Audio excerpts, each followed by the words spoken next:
Alright guys, so a few months ago I did a video on the first generation SHIMANO EXSENCE DC, and there's a special night mode on that reel that it's a brake setting that allows you to be able to cast that Baitcaster and not use your thumb at all during the duration of the cast. And that means during the cast, and you don't have to use your thumb at the end of the cast either to stop the spool once the lure hits the water.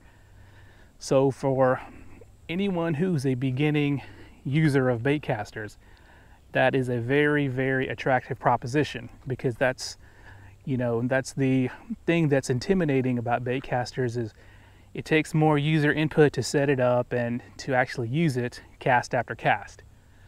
So today I'm going to show you guys how to set your reel up, and I'm going to be using a centrifugal brake reel as well as a magnetic brake reel. And I'm going to show you how to set your reel up to where you won't have to use your thumb during the entire cast. And it's actually not that hard. So hopefully this will help out any of you guys who are frustrated with baitcasters or just starting with baitcasters and you're kind of intimidated. But just remember this, there are dumber people than you that have mastered baitcasters, so you can too. All right, so the first thing we're going to do is we're going to start off with a magnetic brake reel, and this is going to be a reel that I think is the best reel for this video, the Abu Garcia Black Max. Probably a lot of you guys have this reel, are using this reel, and pretty much anyone who is getting into baitcasters are probably going to buy this reel because of its availability and its price. Okay, so if you're one of these guys that for some reason you can't seem to remember to stop the spool at the end of the cast when the lure hits the water and you get a backlash, and I'm going to give you an example.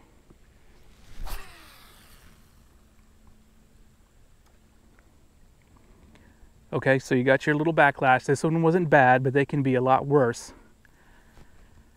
So for some reason, if you can't seem to remember or get yourself in the habit of stopping that spool with your thumb cast after cast, then you may want to quit baitcasters and go back to spinning or spin cast or whatever. Okay, we're going to do one more cast. I'm going to turn the brakes up to solve that overrun.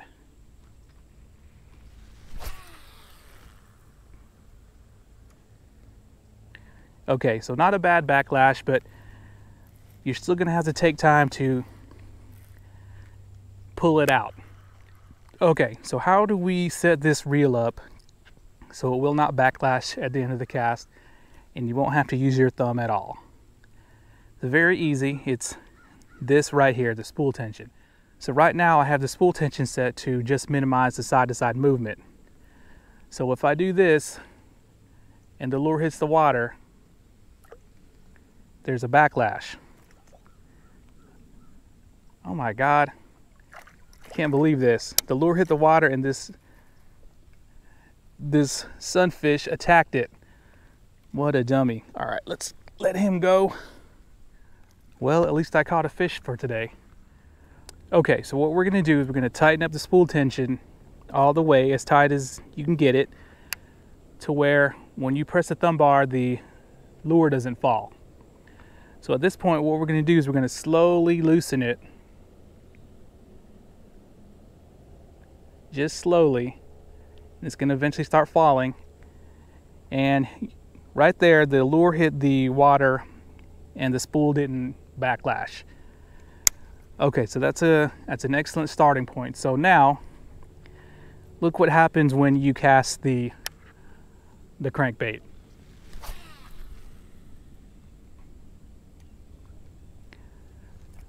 Okay, so no need to stop the spool with your thumb once the lure hits the water. Now, a lot of you guys may be doing this already, and you're probably thinking, well, that's going to shorten the cast distance. And that's true if you keep the brake settings the same. So the great thing about this spool tension setting is that you can actually lower your brakes now to make up for that lost distance.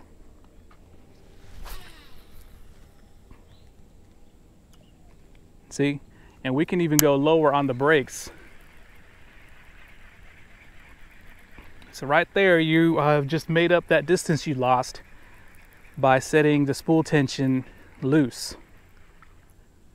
So let's go down one more click.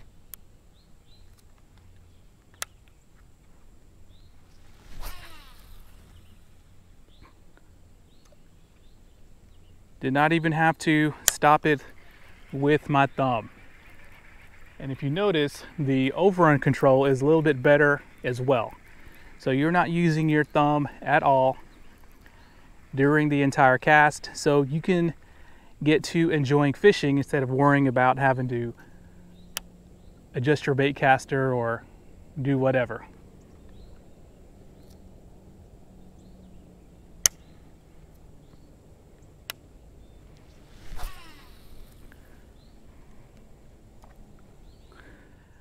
Okay, so you can actually go a little bit looser on the spool tension as well. If you think it's too restrictive, you can loosen it up a little bit.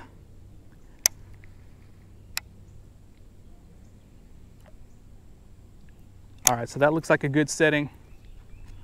The lure fell faster, but still no backlash when it hit the water. So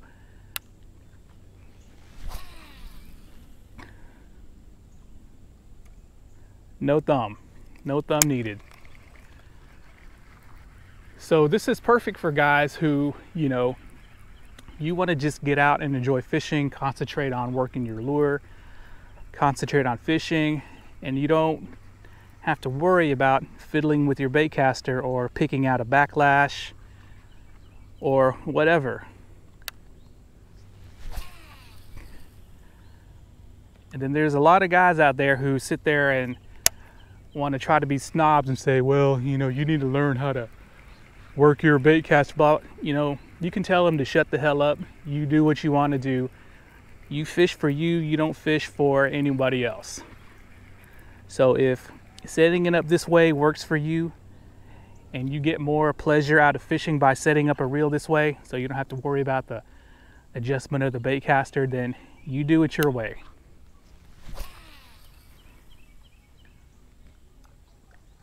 There we go.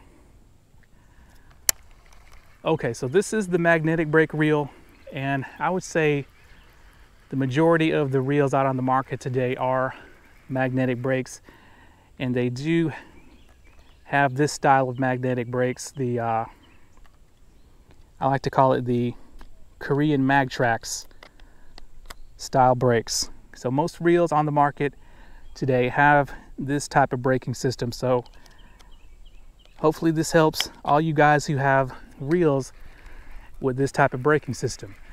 So up next, we're going to use a reel that has centrifugal brakes. Okay guys, so up next we're going to do that same setup technique on probably the most affordable mainstream reel that has centrifugal brakes. That's the Shimano SLX. And it's a perfect reel for this demonstration because it's probably the best-selling $99 baitcaster out there right now. Okay, so what I've done was I've set up 3 centrifugal brakes on inside. And let's say you've got that set and you are out there fishing, making long casts, just having a good old time, and of course, just one cast you forget to stop the spool with your thumb. Maybe you were distracted, and then this happens.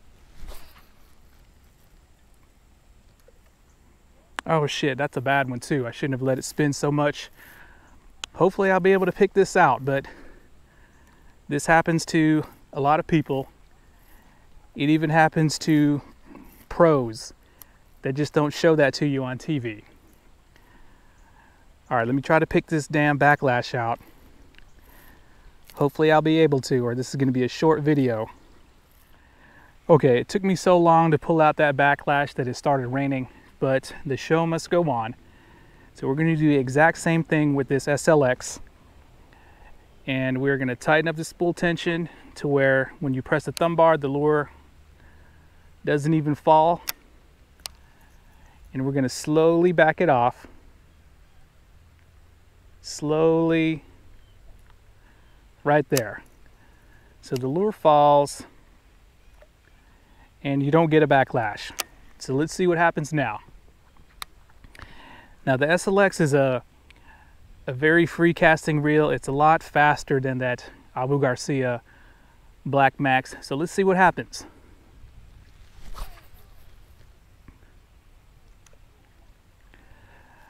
Nope, no backlash. Didn't have to use my thumb at all during the duration of the cast or at the end.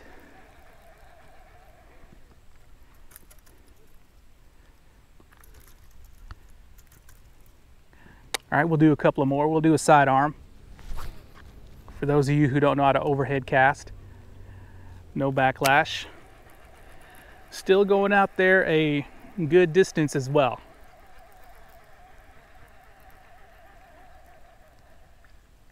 All right, we're going to do one more.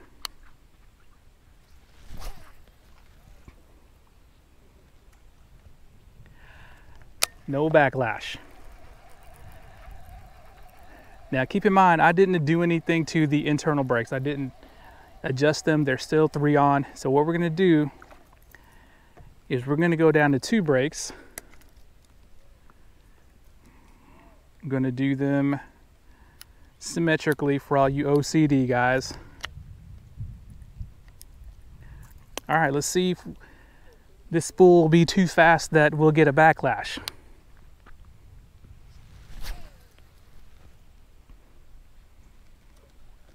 Nope. Now my thumb did slip off the spool on the backswing, so I'm going to redo that one.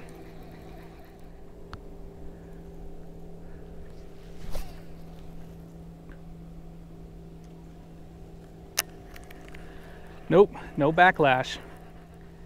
Okay, let's do a sidearm.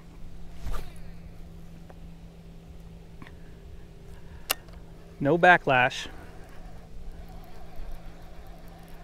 Now, in fact, I think I'm going to try to go to 1 brake to see if we can achieve the same result. Okay, I'm turning all brakes off except for 1. The wind is starting to kick up. Let's see what happens.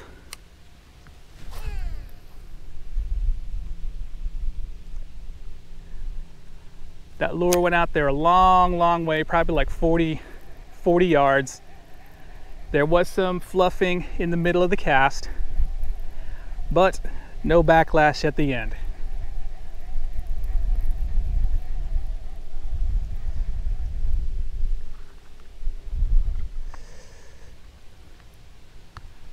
All right, let's try one more.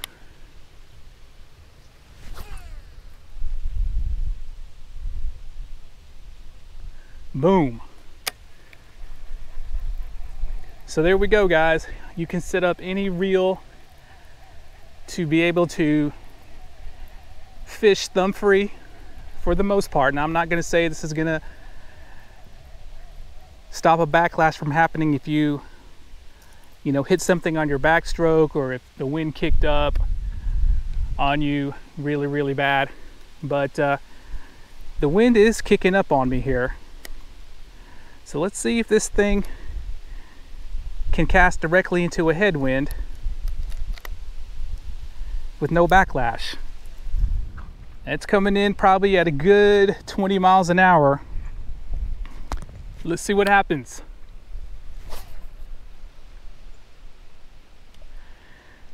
No backlash. Now, granted, the lure didn't go very far because the wind was pushing it back, but wind is probably the trickiest condition for beginners when it comes to bait casters. No backlash. When the wind kicks up, you got to be casting into the wind for whatever reason. Then set your spool tension up this way.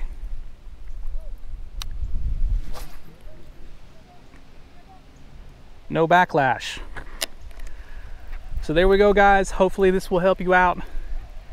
Now, I recommend this for casting techniques.